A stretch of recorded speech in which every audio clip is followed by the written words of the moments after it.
प्यारे दोस्तों, खाना काबा से आई ये एक शख्स की धाड़े मारती वीडियो ने पूरी दुनिया को रुला कर रख दिया। क्या कहानी थी इस शख्स की जिसकी धाड़ें पूरे हरम में गूंजती रहीं। ज़ायरीन इसे चुप करवाने की कोशिशें करते रहे मगर वो किसी के संभलने में क्यों नहीं आ रहा था। आप जानेंगे आज की इस वीडियो में दोस्तों, और जानकर आप भी बेसाख्ता रो पड़ेंगे। इसलिए वीडियो में हमारे साथ आखिर तक जुड़े रहिएगा। और आगे बढ़ने से पहले कंफर्म जरूर कर लीजिएगा कि आपने हमारा चैनल इस्लामी अखलाक सब्सक्राइब कर रखा। अगर नहीं किया तो फौरन सब्सक्राइब करते हुए बेल आइकन को क्लिक कर दीजिएगा ताकि हमारी आने वाली मजीद वीडियोस का नोटिफिकेशन बर वक्त आपको मौसूल होता रहे। तो आइए आगाज करते हैं आज की वीडियो का।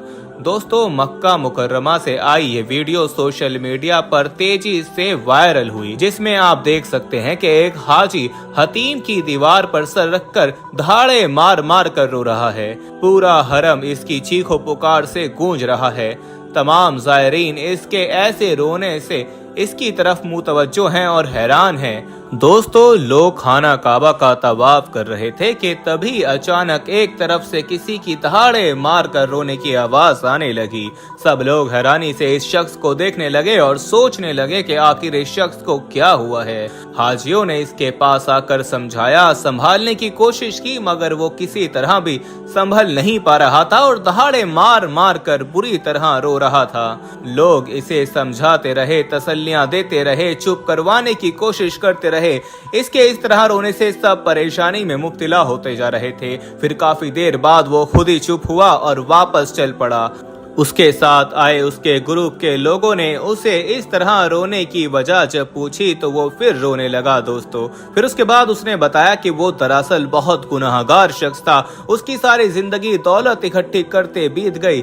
अल्लाह ताला से दूरी ने नमाज, रोजे, इबादत से दूरी में ही जिंदगी बीत रही थी। दोस्तों, वीडियो में आगे बढ़ने से पहले हम आपको यही बताना चाहते हैं कि शुगर एक ऐसी बीमारी है जो आजकल ज्यादातर लोगों में देखी जा रही है। इसलिए हम आपके लिए अफ्रीका की जड़ी बूटियों से बनी एक ऐसी दवाई लेकर आए हैं जिससे आपकी शुगर की बीमारी बिल्कुल जड़ से खत्म हो जाएगी। मर्दाना कमजोरी और धात के मरीजों के लिए भी हमारे पास बहुत ही कामयाब दवाई मौजूद है, जिसको अगर आप एक बार इस्तेमाल कर लोगे तो इंशाल्लाह अपनी दुआओं में हमेशा याद रखोगे। सिर्फ एक ही महीने ये दवाई खानी होती है। इस नंबर पर एड्रेस व्हाट्सएप करके आप दवाई ऑर्डर कर सकते हैं या फिर आप कॉल करके अपना ऑर्डर लिखवा सकते हैं। उसका एक दोस्त बहुत सालों पहले हर साल हज पर जाने लगा और जब वो चौथी बार हज पर जाने लगा तो मैंने उसको हज पर ना जाने को बोला और कहा कि हज एक बार जिंदगी में फर्ज होता है। तुम हर साल ही हज करने चले जाते हो, ये पैसा तुम कहीं और लगा लो या अगर नेकी ही करनी है तो किसी की मदद कर दो। उसने तब नम आंखों से बोला, तुम उस सुकून को नहीं जानते। काश तुम जान सको कि वो सुकून जो खाना काबा की फिजाओं में है, वो सुकून जो नबी के रोज़ाए मुबारक के सामने महसूस होता है। उसने तब बोला, मैं दुआ करूंगा कि अल्लाह तुम्हें भी वहां जाना नसीब फरमाए कि बुलावे के बगैर वहां कोई नहीं जा सकता। मैंने तब ये बात हंसी में टाल दी क्योंकि मेरा तब दूर दूर तक कोई इरादा हज और उम्रे का नहीं था। उसके कुछ अरसे के बाद कुछ अजीब बात हुई। मैंने खुद को ख्वाब में हतीम पर खड़े पाया, खाना काबा के सामने पाया। तब मैंने हतीम का मुकाम नहीं देखा था, नहीं जानता था कि हतीम का मुकाम कैसा है। फिर उसके 10 साल बाद अजीब बात हुई कि मेरी बीवी बीमार रहने लगी। उसके दिल में ना जाने क्या आया कि उसने मुझसे जिद लगा ली कि उसे उम्रा करना है। मैं जब तक टाल सकता था टालता रहा, मगर जब डॉक्टर्स ने बोला कि इसके पास अब वक्त कम है, कैंसर पूरे जिस्म पर फैल चुका है, तब उसने मेरे आगे हाथ जोड़कर कहा कि मैं मरने से पहले बस अल्लाह का घर देखना चाहती हूँ। ये मेरी आखिरी ख्वाहिश है, इसे आखिरी ख्वाहिश समझकर पूरा कर दो। तब मैंने जब उसकी ख्वाहिश को पूरा करना चाहा तो उसका इंतकाल हो गया। अपनी आखिरी सांसों में उसने मेरा हाथ पकड़कर वादा लिया था कि आप वहां जरूर जाओगे और मेरे नाम का उम्रा अदा करोगे और मेरा सलाम रोज़ाए रसूल सल्लल्लाहु अलैहि वसल्लम पर पहुंचाओगे। तब मैंने जज्बात में वादा कर लिया और उसकी वफात के बाद मैं उसका वादा निभाने यहाँ पहुंचा। तो जब मैं इस मुकाम पर पहुंचा जिसे हतीम कहते हैं तो मुझे अचानक अपना वो ख्वाब याद आ गया, क्योंकि ख्वाब में इसी तरह ही मैं यहाँ खड़ा था और ये इसी तरह की दीवार दीवार थी जिसे मैंने जिंदगी में कभी नहीं देखा था। ख्वाब में इसी तरह ही मैं यहाँ खड़ा था। फिर मुझे अपनी बीवी के हाथ जुड़े दिखाई दिए, जैसे वो मुझसे बिलक बिलक कर कह रही थी कि मेरी आखिरी ख्वाहिश पूरी कर दो, मरने से पहले मुझे अल्लाह का घर दिखा दो। फिर मुझे अपने दोस्त की बात याद आई जिसने बोला था कि तुम नहीं जानते, काश तुम जान सको कि इन फिजाओं में कैसा सुकून है। बस मैं काबू ना रख सका। अपने गुनाहों और कोताहियों का बोझ, अपनी कम इल्मी का बोझ जिसमें मैंने अपनी सारी जिंदगी बिता दी, मुझे वो जिंदगी जाया लगने लगी। मैं अगर सारी जिंदगी रो रो कर भी माफिया मांगूं तो शायद वो कम पड़ जाएं। दोस्तों, उसकी बात सुनकर बाकी लोग भी रोने लगे।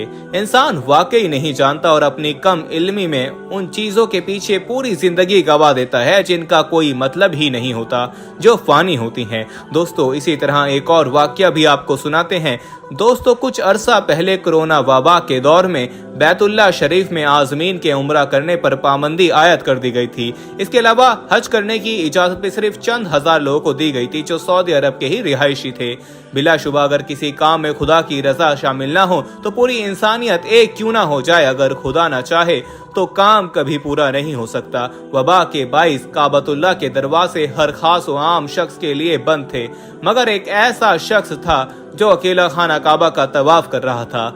ये एक ऐसे इंसान की कहानी है जो आज से 20 साल पहले अल्लाह के घर का तन्हा तवाफ करने का ख्वाब देखता है।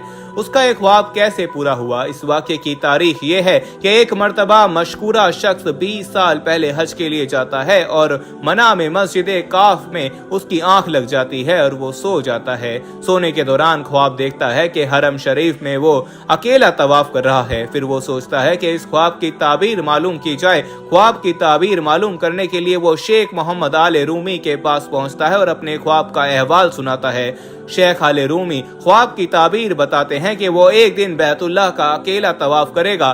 दोस्तों, 20 साल गुजर जाने के बाद कोरोना की वजह से उसके ख्वाब की ताबीर पूरी हुई और उसने तन्हा खाना काबा शरीफ का तवाफ किया।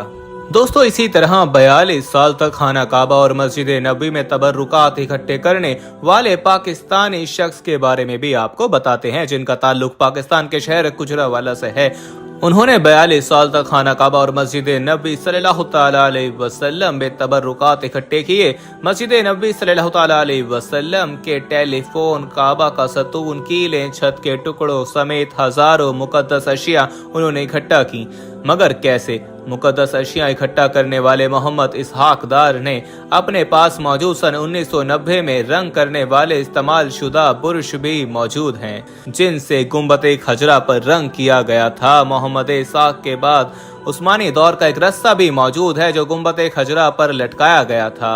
इन रस्सों को पकड़कर गुंबद खजरा पर चढ़कर रंग किया जाता था। इसके अलावा उन्होंने कीमती तबरुकात में गुंबद खजरा से निकला हुआ रंग का टुकड़ा भी एक शर्फ में संभाल कर रखा है। मोहम्मद इसहाक के बाद कीमती तबरुकात में पेंट की बाल्टी, मजदूरों के दस्ताने, टोपियां, तस्बीह, गुंबद खजरा की पक्की और कच्ची ईंट और बहुत कुछ मौजूद है। यहाँ तक कि मस्जिद नबवी सन 1997 में मस्जिद नबवी के दफातर में इस्तेमाल होने वाले टेलीफोन भी उनके पास मौजूद हैं। अल्लाह ताला से दुआ है कि अल्लाह ताला हमें भी नेकों में शामिल कर ले और हमें भी अपने घर बुला ले। दोस्तों, कमेंट में आमीन आप भी लिखिएगा, हो सकता है आपकी दुआ अल्लाह पूरी कर दे।